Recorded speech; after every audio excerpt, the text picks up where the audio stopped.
क्या स्वामी नारायण भगवान के अवतार हैं? अगला प्रश्न है। देखिए, इसका कोई शास्त्रीय प्रमाण नहीं है और ना हमने सनातन धर्म के जो हमारे बड़े हैं कभी सत्संग में ऐसा हमने सुना ही नहीं। रही बात जो उनके शिष्य हैं या उनको भगवान मानते हैं स्वामी नारायण को, वो बड़ी अच्छी बात है। अपने गुरुओं को, अपने आदि गुरुओं को भगवान की तरह मानना ही चाहिए।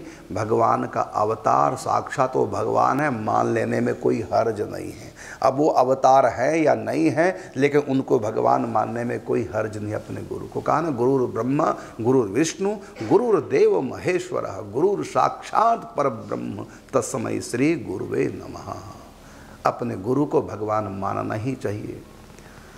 हाँ, इतना है कि यदि आपको निशंक विश्वास है, अपने गुरु को भगवान मानिए, उनका अवतार मानिए, साक्षात परब्रह्म मानिए, लेकिन ये मत कहिए सब के लिए कि सब यही माने और फिर वो भगवान हैं कि नहीं हैं।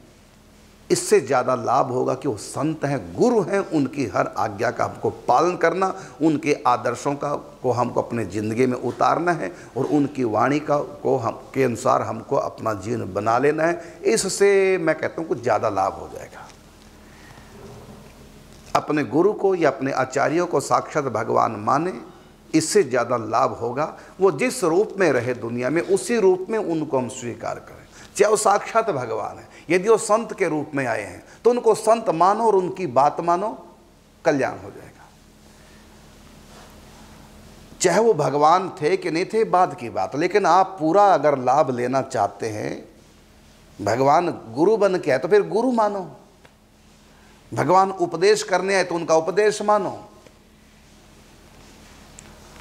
ऐसे तो जड़ भर तो क्या बोलते हैं, ऋषभ देव, ये भगवान के अवतार भागवत में लिखा है, लेकिन हम तो नहीं मानते। हम तो राधा कृष्ण को मानते हैं। तो उनको क्या मानते हैं? उनको गुरु रूप में मान लें, क्योंकि उन्होंने बड़े सुंदर उपदेश दिए, उनको सुने। ऋषभ देव भगवान के अवतार, लेकिन भगवान अपने राधा कृष्ण से ही फुर्सत नहीं मिलती है ना। हाँ ठीक है, होंगे भगवान औरों के लिए, लेकिन हमने उनसे क्या सीखा? जो उन्होंने भागवत में जो लिखा है, जो उपदेश दिए, गुरु समझ के उन उपदेशों को अपने अंदर लागू करो। तो इसलिए अपना राधा कृष्ण इष्ट हैं, उनको मानो, और बाकी सारे जो अवतार हैं सब इन्हीं के अंदर हैं। विराट रूप में भगवान ने दिखा दिए, इसलिए हम अलग से किसी को भगवान नहीं मानते, जबकि वो भगवान है, हमें पता है। लेकिन हमें आवश्यकता क्या है? हाँ, हम सबको गुरु रूप में अधिक में मानता हूं। जहां जहां उपदेश किए हैं भगवान ने, तो उन उपदेशों के अनुसार अपना जीवन। प्रेम नहीं होता हमारा, होता ही नहीं किसी से प्रेम। युगल सरकार के अलावा किसी से प्रेम नहीं होता। लेकिन हम प्रणाम सबको करेंगे क्योंकि मेरे ठाकुर जी के स्वरूप है। सबको प्रणाम करेंगे, सबके व्रत भी कर लेंगे क्योंकि मेरे ठाकुर जी हैं। लेकिन दिल एक को, जैसे पति व्रता नारी प्रेम अपने पति को, दिल अपने पति को देके रखती है, और सेवा सास ससुर देवर जेठ सेवा सबकी कर देती है। वो भी किस लिए? पति को प्रसन्न करने के लिए। इसी प्रकार हम अनन्य भक्ति रखें, अपने इष्ट में ध्यान जाए हमारा, उन्हीं से प्रेम करो और उन्हीं के सब रूप हैं ऐसा मान, उनसे अलग नहीं, ना अन्य है, इसी का नाम अनन्य है। अन्य कोई नहीं, यही है सब, लेकिन उनका एक रूप अपने दिल में बसाओ। जगह जगह नहीं, एक रूप दिल में बसाओ।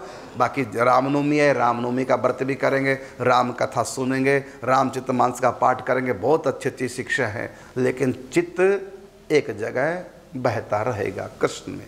और जो राम भक्त हैं वो राम जी में चित्त लगाएं। भागवत भी सुने, बहुत कुछ अच्छी अच्छी बातें सुनने को मिलेगी, सब कुछ करें, लेकिन एक जगह चित्त। जैसे गोस्वामी तुलसीदास जी वृंदावन में आए, उनको पता है जो राम है वही कृष्ण है, और उन्होंने तो कृष्ण को कह दिया कि कहा कहूँ छवि आपकी भले बने हो नाथ, तुलसी मस्तक तब झुके जब धनुष बांध लो हाथ।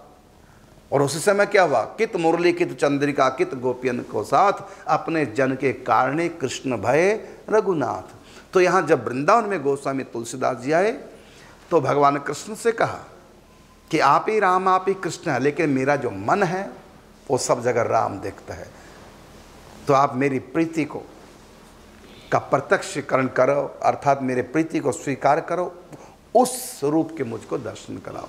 वो भी उनको एक आवेश आ गया था, एक परशुराम पंडित जी ने कुछ कह दिया था ऐसे, तो उनको थोड़ा आवेश आ गया था, तब उनको राम जी ने दर्शन दिए। कृष्ण ही राम है, राम ही कृष्ण, अंतर बिल्कुल नहीं मानना, नहीं तो अनन्य भक्ति खंडित हो जाएगी। अनन्य का अर्थ ही होता है न अन्य, मतलब मेरे इष्ट किससे अन्य कुछ नहीं, जो भी कुछ है वो यही है। और सच्ची अनन्यता क्या है? अगुण सगुण सब आप हो, निराकार साकार, सर्व रूप धरी हे हरि, आप बने संसार। आप ही सब कुछ है, आपकी सिवा, कृष्ण के सिवा कुछ नहीं। जैसे गोस्वामी ने कहा ना कि सिया राममय सब जग जाने, जाना क्या है? सब सिया राममय है। यह है अनन्य भक्ति। इसलिए किसी से परहेज नहीं, किसी की निंदा नहीं, किसी की बुराई नहीं। अब आपका प्रश्न था कि क्या स्वामी नारायण भगवान के अवतार हैं? ये मैंने 18 पुराणों में कहीं नहीं पढ़ा, किसी ग्रंथ में नहीं पढ़ा। हाँ, इतना हो सकता है कि भगवान के गुप्त रूप में अवतार हो सकते हैं, क्योंकि भगवान को पूरा तो कोई जान ही नहीं सकता, न शास्त्र, न संत, न देवी देवता। गुप्त रूप से भगवान अवतार ले ले, खेल कर जाए तो क्या पता चलता है कितने भगवान के गुप्त अवतार हो चुके हैं, कुछ कह नहीं सकते। यदि आप मानते हैं तो आप मानिए, मैं इसके लिए मना नहीं करता हूँ, आप प्रेम से मानिए। स्वामी नारायण साक्षात भगवान है, भगवान मान करके उनकी आराधना करो, उनका चिंतन करो। ऐसा यदि आपका पूर्ण विश्वास है, यदि पूर्ण विश्वास नहीं तब आप गुरु रूप में तो स्वीकार कर ही लो, तब भी कोई घाटा नहीं।